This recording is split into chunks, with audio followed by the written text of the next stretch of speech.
Good morning, guys. Hope you are all doing well on this day 2 of us not being together. Wondering what you guys did yesterday, how you filled your time, and hoping that everyone is doing really well.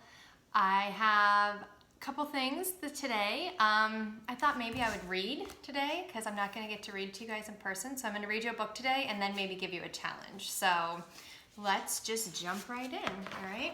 So Rosie Revere, engineer.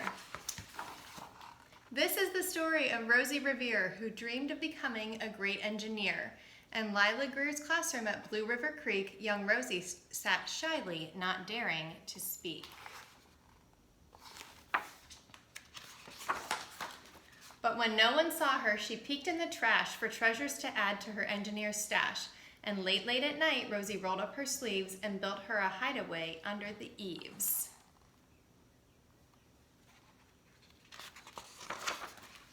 Alone in her attic, the moon high above, dear Rosie made gadgets and gizmos she loved. And when she grew sleepy, she hid her machines far under the bed where they'd never be seen.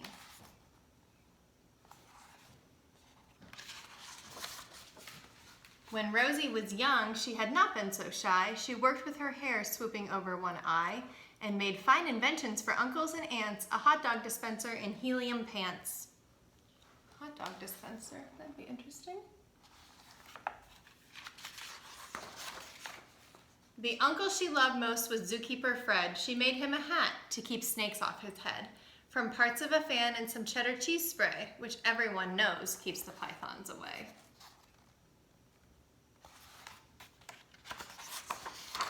And when it was finished, young Rosie was proud, but Fred slapped his knee and he chuckled out loud.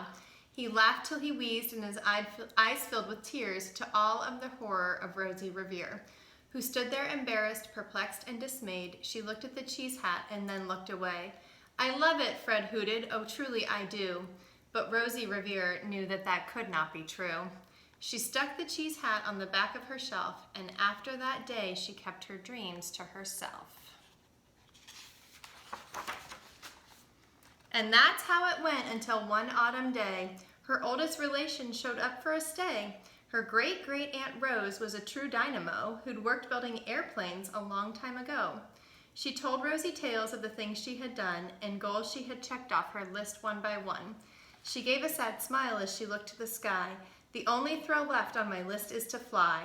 But time never lingers as long as it seems. I'll chalk that one up to an old lady's dreams." That night, as Rosie lay wide-eyed in bed, a daring idea crept into her head. Could she build a gizmo to help her aunt fly? She looked at the cheese hat and said, "No, not I." But questions are tricky and some hold on tight, and this one kept Rosie awake through the night. So when dawn approached and red streaks lit the sky, young Rosie just knew how to make her aunt fly. She worked and she worked till the day was half gone, then hauled her cheese copter out onto the lawn to give her invention a test just to see the ridiculous flop it might turn out to be. Strapped into the cockpit, she flipped on the switch. The helio cheese copter sputtered and twitched. It floated a moment and whirled round and round, then froze for a heartbeat and crashed to the ground. Then Rosie heard laughter and turned round to see the old woman laughing and slapping her knee.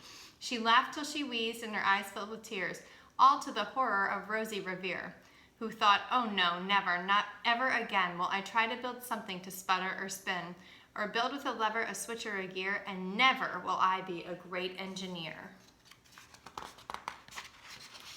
She turned round to leave, but great-great-aunt Rose grabbed hold of young Rosie and pulled her in close, and hugged her and kissed her and started to cry. "You did it, hooray! It's the perfect first try.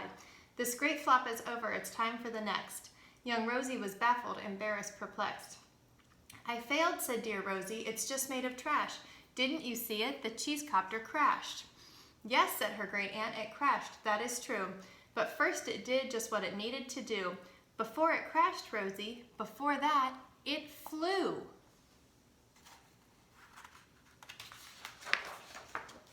Your brilliant first flop was a raging success. Come on, let's get busy and on to the next. She handed a notebook to Rosie Revere, who smiled at her aunt as it all became clear. Life might have its failures, but this was not it. The only true failure can come if you quit.